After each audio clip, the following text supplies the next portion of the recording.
Hello everyone. इस video में हम देखेंगे कि किस तरीके से यूपीएससी जो अब नया ट्रेंड नए क्वेश्चंस का पैटर्न प्रीलिम्स में दे रहा है, एजर्शन रीजन टाइप के क्वेश्चंस, जिसमें बहुत लोग मात खा जाते हैं। कम से कम 30 मार्क्स यूपीएससी, मैं तो कहता हूँ ये आपको फ्री में दे रहा है, अगर आपको कुछ एक रूल्स पता हो। हम यहाँ पे 3 ऐसे रूल देखेंगे जिसमें आप इन 15 टू 20 ऑड क्वेश्चंस को बहुत हाई प्रिसीजन के साथ मार्क कर पाते हैं। आइए आगे बढ़ते हैं। देखिए सबसे पहले, ठीक है, सबसे पहले जनरली एक चीज़ को हम यहाँ देखेंगे। जनरल बात ये है कि आपसे वो पूछ किस तरीके से रहा है। आपको वो 1, 2 या 3 स्टेटमेंट्स दे रहा है। वो आपसे पूछ रहा है कि एक स्टेटमेंट नंबर 1, पहला लाइन ऑफ क्वेश्चन होता है कि क्या तीनों स्टेटमेंट करेक्ट है? दूसरा लाइन ऑफ क्वेश्चन होता है कि इन तीनों में से पहली स्टेटमेंट को कितनी स्टेटमेंट्स जस्टिफाई कर रही है? क्वेश्चन को बहुत डीपली पढ़ने की आपको ज़रूरत है ही नहीं, क्योंकि नॉर्मली जो जस्टिफिकेशन वाली स्टेटमेंट आपसे पूछते हैं वो यही है कि क्या स्टेटमेंट 3 स्टेटमेंट 1 को या स्टेटमेंट 2 स्टेटमेंट 1 को जस्टिफाई कर रही है या नहीं कर रही है। इन 2 लाइन्स पे आपको सोचना है, और इन 2 लाइन्स पे सोचने के लिए हम कुछ रूल्स पढ़ेंगे जो आपको कम से कम 25 से 30 मार्क्स का एज यहाँ पे देंगे। इवन अगर आपके पास मिनिमम नॉलेज है, इवन अगर आपने चीज़ों को सुना भी नहीं है, तो भी अगर आपको उसकी बहुत ज़्यादा नॉलेज ना हो, बावजूद इसके कुछ एक रूल्स को अप्लाई करके अपनी शैलो नॉलेज के बेसिस पे भी आप इन सारे, जो कि मार्क्स का गोल्ड माइन मैं कहता हूँ इन क्वेश्चंस को, लोग इनसे डरते हैं, लेकिन अभी इसी वीडियो में आपको मालूम होगा कि किस तरीके से ये क्वेश्चंस आपको आप अपनी प्रीलिम्स की कट ऑफ पार करवा सकते हैं। देखो सबसे पहली बात, पहला रूल है कि एक लॉजिकल पैराग्राफ ढूँढिए, जो आपको तीनों या दोनों स्टेटमेंट्स यहाँ दी गई है। ये 2025 के सारे क्वेश्चंस हैं। इसमें पहले ढूँढने की कोशिश कीजिए कि सारी स्टेटमेंट्स क्या एक लॉजिकल पैराग्राफ बना पा रही है या नहीं बना पा रही है। फ्लो वो क्रिएट कर पा रही है या नहीं कर पा रही है। जैसे कुछ बहुत एक जनरल से यहाँ पे स्टेटमेंट्स दे रखी है। ये देखिए, ये क्वेश्चन है सर्कुलर इकोनॉमी पे, ये वाला क्वेश्चन है ना, क्वेश्चन नंबर 9। हम यहाँ पे आंसर डिस्कस नहीं कर रहे हैं, हम जस्ट यहाँ पे देख रहे हैं कि कौन सी चीज़ों को एनालाइज करके आप क्वेश्चन के करीब पहुँचेंगे। Circular economy reduces the emission of green house gases, हो सकता है ना? मान लो आपको नहीं मालूम है, हो सकता है। दूसरा, circular economy reduces the use of raw material as input, हो सकता है। तीसरा, circular economy reduces wastage in production process, हो सकता है। ये तीनों बातें पॉजिटिव सी लग रही है और तीनों बातें एक फ्लो में है कि भैया सर्कुलर इकोनॉमी कुछ चीज़ को रिड्यूस कर रहा है, क्या? ग्रीन हाउस गैसेस को। अब नीचे आपको देखो, तीनों बातें बहुत पॉजिटिव है। आपको सर्कुलर इकोनॉमी का मालूम है कि क्या होता है सर्कुलर इकोनॉमी। आप रीयूज़, रिड्यूस, रिसाइकल, है ना, 6 आर का ये जो प्रिंसिपल है, पहले 3 आर था, अब 6 आर का प्रिंसिपल चलता है, 5 आर, 6 आर। तो ये प्रिंसिपल जहाँ अप्लाई हो रहा है वो है सर्कुलर इकोनॉमी। ये तीनों बातें पॉजिटिव सी है, तीनों बातें आपको करेक्ट लगती सी है। अब ऑप्शन जब आप नीचे देखेंगे, है ना, तो जो आपको बताया हुआ है ना कि इन तीनों में से कोई एक इनकरेक्ट है, सबसे पहले आपको वो बाहर करना है। दूसरी बात, अगर आपको लगता है कि हाँ, एक लॉजिकल पैराग्राफ बन रहा है कि ग्रीन हाउस गैसेस भी रिड्यूस हो रही है, क्यों? क्योंकि अब इनपुट कम हो रहा है ना? जो रॉ मटेरियल आपको डालना पड़ रहा है वो इनपुट ही कम हो रहा है, तो उनको एक्सट्रैक्ट करने के लिए जो ग्रीन हाउस गैसेस लगेगी, उनको एक्सट्रैक्ट करते हुए जो ग्रीन हाउस गैस प्रोड्यूस होनी थी वो अब कम प्रोड्यूस होगी। या फिर जो वेस्टेज निकलती थी पहले, वो भी अब कम होगा, तो वेस्ट कम होगा, ग्रीन हाउस गैसेस के एमिशन भी कम होंगे। तो तीनों बातें एक दूसरे को एक्सप्लेन कर रही है, तो दोनों करेक्ट है और it explains statement 1 in a nutshell. अगर ये एक लॉजिकल पैराग्राफ बना रहे हैं, नॉर्मली मोस्ट केसेस में आप देखेंगे कि हाँ, ये बाद की 2 स्टेटमेंट्स पहले वाली स्टेटमेंट को एक्सप्लेन कर रही है। जैसे यहाँ देखते हैं, some rare earth elements are used in manufacture of flat television screens. अब रेयर अर्थ पे इतनी डिबेट हो रही है, आप मना नहीं कर सकते हैं। इस स्टेटमेंट को आप मना नहीं कर सकते हैं। अगर आपको बोले ना कि फलानी ढिमकानी metal is used in your laptop, unless कि वो कोई यूरेनियम जैसी मेटल हो, आप मना नहीं कर पाएँगे कि हाँ यार, ये इसमें यूज़ होती ही नहीं होगी। बहुत रेयर है, और रेयर अर्थ का यूज़ तो होगा ही। Some rare earth elements have phosphoro है ना, फॉस्फोरेसेंट प्रॉपर्टीज़। तो अब नहीं भी अगर अब आपको मालूम है कि फॉस्फोरेसेंट प्रॉपर्टीज़ क्या होती है, ठीक है? तो भी आप जो है इससे आंसर निकाल सकते हैं कि हाँ भैया, एक लॉजिकल बात ये कह रहा है, एक लॉजिकल फ्लो में, कि भैया कुछ एक का यूज़ होता है मैन्युफैक्चरिंग में, क्यों? क्योंकि इनके पास कुछ स्पेशल प्रॉपर्टीज़ है। तो मोस्ट लाइकली ये दोनों करेक्ट होंगी। क्योंकि सम यूज़ हुआ है, दैट मीन्स कोई ना कोई रेयर अर्थ का ऐसी कोई प्रॉपर्टी होगी ही, है ना? और ये प्रॉपर्टी होने की वजह से ही इसका कहीं न कहीं यूज़ होता होगा। दोनों अगर इस तरीके से एक लॉजिकल फ्लो बना रहा है, तो मोस्ट लाइकली वो आपकी सही होगी। जैसे यहाँ देखो आर्टिकल 6 पे, article 6 of Paris agreement climate change जो है फ्रीक्वेंटली डिस्कस होता है ग्लोबल है ना? ग्लोबल सस्टेनेबल डेवलपमेंट समिट्स में। दूसरा article 6 of Paris agreement carbon markets की बात करता है। तीसरा, ये नॉन मार्केट है ना, inter country non market strategy की भी बात कर रहा है। तो तीनों जो है एक लॉजिकल फ्लो एक क्रिएट कर रहे हैं। तो मोस्ट लाइकली आपकी ये तीनों स्टेटमेंट्स करेक्ट होगी। क्यों? क्योंकि अगर आपको देखिए, अगर आपको क्लाइमेट फंडिंग करनी है, तो आप सिर्फ मार्केट फंडिंग नहीं ला सकते हैं। मार्केट फंडिंग से ही आप क्लाइमेट फाइनेंस नहीं कर सकते हैं। क्यों? नॉन मार्केट फाइनेंसिंग भी आपको करनी पड़ेगी, है ना? आपको एनजीओज़ के थ्रू फाइनेंस करना पड़ेगा, गवर्नमेंट के थ्रू फाइनेंस करना पड़ेगा, तब जाकर के आप इतना चेंज ला पाएँगे। सिर्फ मार्केट पे आप रिलाय नहीं कर सकते हैं आज के दौर में। क्यों? क्योंकि मार्केट्स वांट प्रॉफिट। उनके लिए कार्बन कुर्बन का कोई वो नहीं है। अगर कार्बन कर भी रहे हैं, है ना? कार्बन रिडक्शन टारगेट्स में अगर वो इन्वेस्ट कर भी रहे हैं, तो वो ग्रीन वॉशिंग के नज़रिए से कर रहे होंगे। ग्रीन वॉशिंग जो कि ऑलरेडी आपसे पूछा हुआ है। तो क्योंकि एक लॉजिकल पैराग्राफ बना रहा है, तो अगर इसमें एटलीस्ट ये स्टेटमेंट तो करेक्ट नहीं होगी। डी तो होगी ही नहीं कि नीदर 2 नॉर 3 इज़ करेक्ट, है ना? नीदर 2 नॉर 3 इज़ करेक्ट, ये तो होगा ही नहीं। क्यों? नीचे आप अगर एक बार ऑप्शन देखेंगे, अगर पहली करेक्ट है, तो इन दोनों में से एक कोई ना कोई करेक्ट होनी ही चाहिए। लॉजिकल फ्लो ढूँढिए। जैसे यहाँ एक्टिवेटेड कार्बन, मान लो आपको मालूम ही नहीं है कि एक्टिवेटेड कार्बन क्या है। बावजूद इसके आप इसके आंसर तक पहुँच सकते हैं कि एक्टिवेटेड कार्बन पॉल्यूशन रिमूवल के लिए, है ना, एक रेमेडियल मेजर के तौर पे काफ़ी फेमस हो रहा है। हो सकता है activated carbon exhibits large surface area. Pollution कोई क्यों अट्रैक्ट कर पाएगा? मान लो कोई पॉल्यूटिंग पदार्थ इसने, मान लो हैवी मेटल इसने एब्ज़ॉर्ब करना है, तो सरफेस एरिया बड़ा होना चाहिए। जितना सरफेस एरिया बड़ा होगा उतना एब्ज़ॉर्प्शन होगा। सही बात बोल रहा है। Activated carbon can easily be synthesized from environmental waste, है ना? अगर आप ना इसे मना नहीं कर सकते हैं, मना नहीं कर सकते हैं कि भैया एक्टिवेटेड कार्बन, क्योंकि हर एक एनवायरनमेंट वेस्ट में कार्बन तो होगा ही होगा। अब किसी तरीके से उसे एक्टिवेट किया जा सकता है, हमें नहीं मालूम कि एक्टिवेटेड कार्बन क्या है, बट कोई ना कोई तरीका होगा कि एक्टिवेटेड कार्बन उस कार्बन वेस्ट का तैयार किया जा सके, और ये एक लॉजिकल पैराग्राफ बना रहा है। तो ये दोनों इसकी एक्सप्लेनेशन होगी ही होगी। लॉजिकल पैराग्राफ, है ना, ढूंढिए। दूसरी बात, रॉन्ग स्टेटमेंट ढूंढना। इनमें अगर आपने एक रॉन्ग स्टेटमेंट आइडेंटिफाई कर दी, तो आपका आंसर पूरा निकल गया। जैसे ये देखिए, ये एक पीवाईक्यू है एक्चुअली, ठीक है? पीवाईक्यू वाली सीरीज में हम ये देखेंगे। ये पूरा पीवाईक्यू डायरेक्ट रिपीटेशन था ये पीवाईक्यू का, कि the amount of dust particles in atmosphere is more in sub tropical and temperate areas than equatorial and polar region. Statement 2 क्या कह रहा है? Sub tropical and temperate areas have less dry winds. ये बात आपकी गलत होगी। अगर मान लो इनकी लेस ड्राई विंड होती, है ना, सब ट्रॉपिकल एरिया में, दैट मीन्स अगर यहाँ ह्यूमिड विंड होती, तो भैया यहाँ डस्ट थोड़ी ना, ह्यूमिडिटी में डस्ट थोड़ी ना बैठ पाती।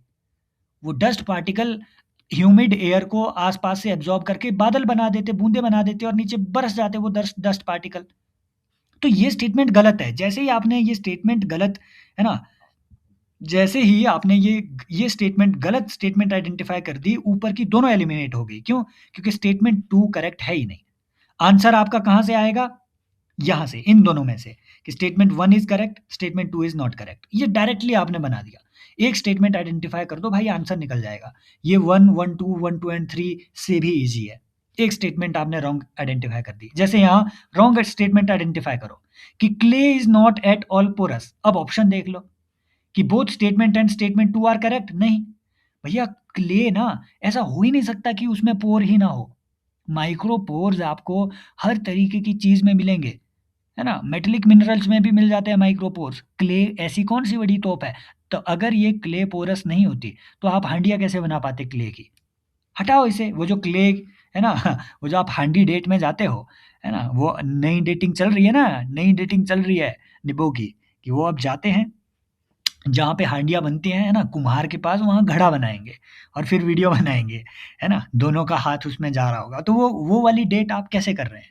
तभी ना, क्योंकि क्ले के अंदर पानी घुसा हुआ है, तभी आप उससे हांडियाँ बना पा रहे हैं। तो वो छोड़ो, अगर यही गलत है, 2 आपने आइडेंटिफ़ाई कर दिए कि रॉन्ग है। यहीं से पता चल गया, आंसर इसी से निकलेगा, आगे के ऑप्शन जो है वो मैंने इसमें डाले नहीं है। तो रॉन्ग स्टेटमेंट्स जो है आइडेंटिफाई करो। और ये तो देखिए, ये तो सारे पीवाईक्यू रिपीटेड है, बहुत सारे पीवाईक्यू रिपीटेड है इसमें। अगर आप चाहते हैं कि ठीक है, एक ऐसा कोर्स अगर आप चाहते हैं, सही में बता रहा हूँ, जिसमें आपको पीवाईक्यू करंट के साथ लिंक करके, PYQ based, prelim based MCQ practice, और साथ में revision oriented videos, 150 plus hours का ऐसा कंटेंट अगर आप एक्सेस करना चाहते हैं, civilspot.in पे जाइए, इस कोर्स में एनरोल कीजिए, है ना। ओल्ड 10 करके मैंने एक, है ना, ओल्ड 10 करके एक कूपन कोड लगा रखा था। अगर ये पूरा एग्जॉस्ट हो चुका है तो सॉरी, तब आपको 10% डिस्काउंट नहीं मिलेगा। अगर लग पा रहा है, अगर आप अभी वीडियो देख रहे हैं और ये, है ना, लग पा रहा है, अगर इसकी लिमिट एग्जॉस्ट नहीं हुई है तो लगाइए एक बार, क्योंकि मुझे नहीं मालूम आप ये वीडियो कब देख रहे हैं। तो अगर लगता है तो सब्सक्रिप्शन लीजिए, 10% आपको इसमें डिस्काउंट मिलेगा। ट्रस्ट में, पीवाईक्यू के थ्रू पूरा रिवीजन आपका, पूरे रिवीजन का, पूरे सिलेबस के रिवीजन का जिम्मा इसी में है। और पीवाईक्यू रिवाइज हो रहे हैं साथ में, ऐसे ऐसे कॉन्सेप्ट का आपको मालूम चल रहा है, जैसे ये ना, ये मैंने आइडेंटिफाई किया, पूरा पीवाईक्यू से आया हुआ है, इस तरीके के क्वेश्चन। ठीक है, फिर देखिए यहाँ रॉन्ग स्टेटमेंट आइडेंटिफाई कीजिए कि कॉप 28 में इंडिया ने क्या declaration on climate and health को साइन नहीं किया है, हो सकता है ना किया हो। फिर COP 28 declaration on climate and health is binding declaration. हमने इतने पीवाईक्यू रिसर्च किया हुआ है, हमें मालूम है अब कि डिक्लेरेशन वर्ड जहां भी यूज होगा नॉर्मली वो बाइंडिंग नहीं होगा। Even UN declaration on human rights भी बाइंडिंग नहीं है। न्यूयॉर्क डिक्लेरेशन ऑन फॉरेस्ट, है ना, ये 2021 का पीवाईक्यू था, बाइंडिंग नहीं था, वही ऑप्शन एलिमिनेट करना था, आंसर आ गया। जैसे ही आपने ये स्टेटमेंट एलिमिनेट करी भाई, ऑप्शन में आ जाओ नीचे, डिक्लेरेशन नॉर्मली बाइंडिंग नहीं होगी। ठीक है, जैसे ही ये आपने देखा, तो बस ऑप्शन से स्टेटमेंट 2 जहां करेक्ट बताई हुई है उसे हटाओ, उसे हटाओ, आंसर में आप आ गए। Only one of the statement 2 and 3 are is correct and that explain statement 1। Neither 2 nor 3 are correct, है ना। India's health sector is decarbonized, resilience of its health care system may be compromised. May be used हुआ है, हाँ।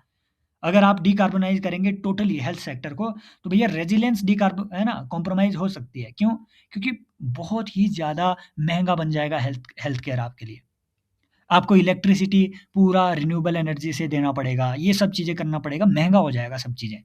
तो इसलिए statement 3 तो correct लग रही है, यहीं से आपका आंसर आ गया सी। और ये मोस्ट सर्टेनली यही आंसर है भाई, इसमें आपको कुछ और चेक करना ही नहीं है।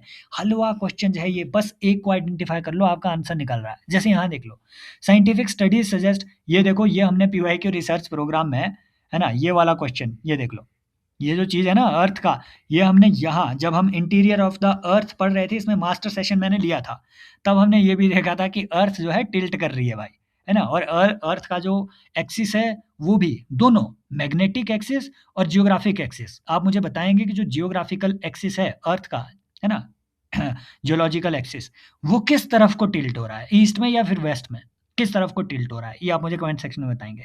तो ये मजाक मजाक में हमने पढ़ लिया था, इधर ये आ गया। बस इसी से अगर आप एक स्टेटमेंट को आइडेंटिफाई करेंगे, नॉनसेंस स्टेटमेंट, जैसे इन्होंने 2021 में सेम स्टेटमेंट दे दी थी कि सोलर फ्लेयर से क्या आगजनी की घटनाएं हो जाएंगी, नहीं। क्यों? क्योंकि वो पहुंच ही नहीं रही है अर्थ के सरफेस पे। वो आग कैसे लगा देगी भाई जंगलों में, पहुंच ही नहीं रही है अर्थ के सरफेस पे, मोस्ट लाइकली नहीं लगाएगी, है ना। उसने ये भी उस टाइम स्टेटमेंट में दिया था कि उससे हमारी जो है, हमारे कोर पे क्या इफेक्ट पड़ेगा, कोर के मूवमेंट पे नहीं पड़ेगा, इतनी पावरफुल वो है ही नहीं। अब यहाँ बोल दिया है कि सोलर फ्लेयर क्या इतना धक्का लगा रही है कि आपकी अर्थ ही टिल्ट हो जाए। इलॉजिकल स्टेटमेंट, इसी को हटा दो ना, आंसर आ गया आपका, आंसर आ गया आपका। इसी को हटा दो, एक को हटा दो, आंसर आ गया। इलॉजिकल स्टेटमेंट, रॉन्ग स्टेटमेंट को आइडेंटिफाई करना है इसमें। जैसे यहाँ देखिए, ये पीवाईक्यू बेस्ड है, माँ कसम ये पीवाईक्यू है, और एज इट इज पीवाईक्यू है, एज इट इज पीवाईक्यू है। ठीक है, जैसे in India state governments have no power to make rules with regard to grant of concession with respect of extraction of minor mineral. और नहीं तो कौन बे, माइनर मिनरल स्टेट गवर्नमेंट ही रूल्स बनाती है, मेजर मिनरल के लिए सेंट्रल गवर्नमेंट बनाती है। अब ये स्टेटमेंट 2 करेक्ट है या नहीं है आपको आइडेंटिफाई करना ही नहीं है। अगर 1 only, 2 only, 1 2 and none of the above ये वाले ऑप्शन होते ना, तो आप कंफ्यूज हो सकते थे। इसमें कंफ्यूजन का कोई स्कोप नहीं छोड़ा हुआ है इसने। वाई? ऑप्शन देखो नीचे, आपको पता चल गया स्टेटमेंट 1 इनकरेक्ट है, तो इन्हें हटाओ। स्टेटमेंट 1 इनकरेक्ट है, इसे हटाओ, आंसर आ गया, है ना। यार ये पता नहीं क्यों हो रहा है इसमें, जो ये लप-लप सामने लग रही है। मेरी बात समझ रहे हो? ये सबसे ईज़ी क्वेश्चन है और सबसे ज़्यादा मात लोग इन्हीं इन्हीं में खा जाते हैं। लेकिन कट ऑफ आपको यही पार करवाएँगे। ये देखो, फिर अगला रूल क्या है? सिमिलैरिटी आइडेंटिफ़ाई करना ऑप्शंस में। अगर दोनों ऑप्शंस सेम बात कर रहे हो, सिमिलर लाइन्स पे बात कर रहे हो, समझ लेना वो दोनों करेक्ट है और दोनों एक-दूसरे को एक्सप्लेन कर रहे हैं। जैसे मान लो अगर आपको पता ही नहीं है कि आइसोथर्म की मूवमेंट क्या होती है, लेकिन ये दोनों सिमिलर बात कर रहे हैं भाई। जैसे जनवरी में नॉर्थ हेमिस्फीयर में ठंड होती है, बिल्कुल। Isotherm bend equator isotherm bend equatorward, है ना, in northern hemisphere while crossing the land mass में इक्वेटर की तरफ होते हैं वो, और poleward while crossing the ocean, और ओशन के ऊपर वो पोल वार्ड होंगे। समझ रहे हो? जैसे मान लो ये एशिया है और ये, है ना, ये आपका क्या कहेंगे इसे, ये पैसिफिक है। तो पैसिफिक में ये ऊपर जाएगा आइसोथर्म, मतलब यहाँ गर्मी, यहाँ वो वाली गर्मी जो यहाँ, जो जनवरी में इंडिया के पास है, वो वाली गर्मी यहाँ ऊपर जैसे होगी प्रशांत महासागर में। क्यों? महासागर गर्म है। वही गर्मी यहाँ होगी, ऊपर पाई जाएगी। समझ रहे हो? क्योंकि महासागर गर्म है। हैं? लैंड मास जल्दी ठंडा हो जाता है। जनवरी में बहुत ठंड होती है लैंड मास में, महासागर उतने ठंडे नहीं होते हैं। सिंपल बात है। हैं? मान लो अगर आपको ये बात पता है भी नहीं, आपने बस ये आइडेंटिफ़ाई कर दिया कि ठीक है ना? सरफेस में नीचे और पोल, है ना? और इसमें ओशन में ऊपर। मान लो इतना ही आइडेंटिफ़ाई कर दिया, तो दूसरी स्टेटमेंट समझो कि जनवरी में air over the oceans is warmer than land mass in northern hemisphere. तो यहीं से आपका आइडेंटिफ़ाई हो जाता है ये, क्योंकि दोनों सिमिलर बात कर रहे हैं, दोनों सेम बात कर रहे हैं कि भैया ओशन में गर्मी है इसलिए वो ऊपर जाएगा, है ना? लैंड मास में सर्दी है इसलिए वो नीचे आएगा। तो दोनों करेक्ट हैं, दोनों क्योंकि सिमिलर लाइन पे बात कर रहे हैं। भाई सिमिलैरिटी आपने आइडेंटिफ़ाई कर दी। नॉर्मली इस टाइप, क्योंकि एग्ज़ामिनर के पास एक लिमिट होती है क्वेश्चन के ऑप्शन सेट करने की, कि अगर उसने दोनों स्टेटमेंटें करेक्ट दी है ना, तो वो उसमें बहुत ज़्यादा ट्वीक नहीं कर पाएगा। अगर इसमें उल्टा होता कि हाँ, पैसिफिक ओशन, है ना, ओशन ठंडा है और ये गर्म है, तो गड़बड़ है भाई। क्यों? क्योंकि जनवरी में आपको मालूम है, अगर मान लो ये लिखा होता ना कि लैंड मास गर्म होता है ओशन के मुकाबले, तो आपको भाई मालूम है कि जनवरी में कितनी कड़ाके की ठंड होती है आपके यहाँ पे, माइनस में टेम्परेचर होता है। ओशन में थोड़ी ना होता है। तब तो ओशन जम जाता अगर माइनस में ओशन का टेम्परेचर होता, ओशन ही जम जाता, तब वो गलत हो जाती। अगर ये गलत नहीं है तो इसका सही होना तय है। सिंपल बात है। क्यों? क्योंकि दोनों सिमेट्री को ढूँढिए, तो ये दोनों एक-दूसरे को एक्सप्लेन करती हुई आपको पाएँगे। जैसे यहाँ as regard to return from an company investment, ठीक है? Bond holders are generally considered at lower risk than stock holders. हो सकता है। आगे देखो, bond holders are lenders to a company where as stock holders are its owner. ये तो common sense है। बॉन्ड क्या होता है? बॉन्ड है ही एक लेंडिंग का इंस्ट्रूमेंट, बोरोइंग इंस्ट्रूमेंट है बॉन्ड। तो ये तो बिल्कुल सही बात है। और स्टॉक क्या है? स्टॉक है ही ओनरशिप का इंस्ट्रूमेंट। अगर आप स्टॉक खरीदते हैं तो आपको उतनी परसेंटेज की इक्विटी मिलती है उसमें। बिल्कुल सही बात है। For repayment purpose bond holders are prioritised over stock holders by a company. Obviously सही बात है। अब देखो, अगर आपको मालूम है, यहाँ पे आपने सही स्टेटमेंट आइडेंटिफाई करनी है। अब अगर आपको मालूम है स्टेटमेंट 2 करेक्ट है, तो इसे हटाओ। हट गया। अगर आपको मालूम है ना एक स्टेटमेंट 2 करेक्ट है, तो इसे हटाओ। क्यों? क्योंकि यहाँ स्टेटमेंट 2 को गलत बताया हुआ है। Only one of the statement 1 and 3 are correct. Okay, both statement 1 and 2 are correct and the statement 1 explains statement 2। ये उल्टा है। समझ रहे हो? ये उल्टा है। Statement 2 explains statement 1। Both statement 2 and 3 are correct and both of them explain statement 1। ये है। क्यों? क्योंकि कोर स्टेटमेंट क्या है ये? बस आपको एनालिसिस करना है। पहले आपको आइडेंटिफाई करना है कोर स्टेटमेंट क्या है ये। ये तो आगे एक्सप्लेनेशन लग रही है ना। ये इनके बच्चे आगे लगते हैं, सिंपल बात। और आपने एक पैटर्न आइडेंटिफाई कर दिया कि तीनों सेम बात कर रहे हैं। सिमिलैरिटी आपने आइडेंटिफाई कर दी कि भैया लेसर रिस्क है, यहाँ भी लेसर रिस्क दिख रहा है बॉन्ड होल्डर का, यहाँ भी लेसर रिस्क दिख रहा है बॉन्ड होल्डर का। क्यों? क्योंकि उसके जो बॉन्ड है उसकी पेमेंट प्रायोरिटाइज की जा रही है। बिल्कुल सही बात है। जिसने लोन दिया है पहले उसको पे करो भाई। ओनर क्यों पहले लेगा? मान लो आपकी कंपनी लिक्विडेट हो गई, तो ओनर पे लीगली ये ऑनेस्ट होना चाहिए ना कि आपको पहले वो पे करे। क्यों? क्योंकि आपने लोन देकर रखा हुआ है, लोन का रीपेमेंट करे। आप ओनर हो तो आप घाटा सह सकते हो। क्यों? क्योंकि आप ओनर हो। जिसने लोन दिया है उसकी थोड़ी ना लायबिलिटी है। सिंपल बात है। तो इन 3 रूल्स को आप जितना प्रैक्टिस करोगे, नंबर 1 क्या? लॉजिकल पैराग्राफ ढूँढिए, अगर वो लॉजिकल पैराग्राफ बना रहे हैं तो मोस्ट लाइकली वो एक्सप्लेन कर रहा है। रॉन्ग स्टेटमेंट ढूँढिए, अगर रॉन्ग स्टेटमेंट ढूँढ लिया ना, ये सबसे बड़ा हथियार है। रॉन्ग स्टेटमेंट ढूँढिए या एक राइट स्टेटमेंट ढूँढिए, वहाँ से आपका आंसर निकल जाएगा। तीसरा, सिमिलैरिटीज़ को आइडेंटिफ़ाई कीजिए। अगर सिमिलर पैटर्न में बात कही जा रही है तीनों स्टेटमेंट्स में, तो तीनों आपकी सही होगी। मोस्ट लाइकली तीनों आपकी सही होगी। और अगर आपको पीवाईक्यू, मैं अगेन आपको कह रहा हूँ, ये सबसे कॉम्प्रिहेंसिव पीवाईक्यू रिसर्च इनिशिएटिव आपको देखने को मिलेगा, है ना? कल मैं वीडियो लाऊँगा भाई 30 प्लस पीवाईक्यूज़ इवन 2025 के इसमें आए हुए थे। आइडेंटिफ़ाई करके मैं आपको टू द पॉइंट कि भैया यहाँ से ये आया हुआ है, यहाँ से ये आया हुआ है, मैं कल वाली वीडियो में देखना। पीवाईक्यूज़ आर वेरी इंपॉर्टेंट, आज भी इंपॉर्टेंट है। वो भले जितना बोल दे कि पीवाईक्यू की हाइप चली हुई है, नहीं। अगर हाइप चली हुई है और अगर आप पीवाईक्यू से बेनिफिट नहीं कर पा रहे हैं, तो आपको पीवाईक्यू का एनालिसिस करना आया नहीं है, वो प्रॉब्लम है। क्यों? क्योंकि आपने बस पीवाईक्यू प्रैक्टिस की है, उससे आपने रिसर्च नहीं की और उससे आपने प्रैक्टिस में बस टाइम वेस्ट किया, उससे आपने रिवीजन नहीं किया। पीवाईक्यू ऐसे करो कि उससे आपका रिवीजन हो, वो काम होना चाहिए। मैं तो कहता हूँ प्री निकालो, तो उसके लिए सिर्फ़ पीवाईक्यू भी कर लो ना और उसे करंट से लिंक करते जाओ, बहुत बढ़िया बनेगा। क्यों? क्योंकि इस लैंग्वेज से फ़ैमिलियर होना है भाई। ये जो 15 क्वेश्चन है ना, ये 15 क्वेश्चन, ये मेक और ब्रेक कर रहे हैं आपका रिज़ल्ट। ये डिसाइड कर रहे हैं आपका रिज़ल्ट। क्यों? क्योंकि इसमें मोस्टली लोग बहुत कन्फ्यूज़ होते हैं, टाइम वेस्ट कर देते हैं, फालतू में वो ढूँढते रहेंगे कि ये स्टेटमेंट 1 स्टेटमेंट 2 को एक्सप्लेन कर रही है या नहीं। उन्हें मालूम ही नहीं है कि स्टेटमेंट 2 यार यही स्टेटमेंट ही गलत है। इसे ही हटा दो तो आंसर यहीं से आ जा रहा है। क्यों आपने इससे ज़्यादा कहीं पे लगना है? जब मालूम ही चल रहा है कि ये स्टेटमेंट इससे गलत है, उसी को हटा दो, आंसर वहीं से बन रहा है। मालूम ही चल रहा है कि एक जो है ये पैटर्न में पूरा पैराग्राफ बन रहा है, तो भाई अगर पैराग्राफ बन रहा है तो एक्सप्लेन कर रहे हैं क्यों? क्योंकि लॉजिकल पैराग्राफ है। सिंपल बात है, जहाँ भी लॉजिकल फ्लो क्रिएट हो रहा है, दैट मीन्स एक्सप्लेनेशन वहाँ ऐड हो रही है। सिंपल बात है। एग्ज़ामिनर कोई बहुत बड़ा वो नहीं है, ठीक है? वो रोबोट नहीं है ना? या फिर वो बाहरी दुनिया से आया हुआ कोई वो नहीं है। वो भी इसी दुनिया का है, वो ठीक आपकी तरह सोचता होगा। वो बात अलग है कि हो सकता है आप उसकी तरह ना सोच पाते होंगे, ठीक है? तो उसके लिए आप अगेन यूपीएससी की लैंग्वेज से फ़ैमिलियर होना पड़ेगा। ट्रिकों के भरोसे नहीं चलेगा। ट्रिकों के भरोसे नहीं चलेगा। जैसे मैंने बताया ये एक पीवाईक्यू है, ये एक ये कहाँ गया? ये एक पीवाईक्यू है, ये एक पीवाईक्यू है, ये सब पीवाईक्यू है। जैसे आप पीवाईक्यू पढ़ेंगे ना, कल वाली वीडियो देखना, आँखें खोलनी हो तो कल वाली वीडियो देखना अपनी, आपकी आँखें खुल जाएँगी। सही में बता रहा हूँ, है ना? So thank you so much, take care, bye bye. You can consider joining this course, है ना? सैंपल लेक्चर्स मैं आपको, है ना, लिंक में डाल भी दूँगा। भाई थीम वाइज़ कवर है सब चीज़ें थीम वाइज़। जैसे यहाँ मैंने डाला हुआ है ना, ये बस ज्योग्राफी की थीम बताए। बादल में जितने सवाल आज तक यूपीएससी ने पूछे हैं भाई, सारे इधर एडिड है। कुछ पढ़ना ही नहीं है और।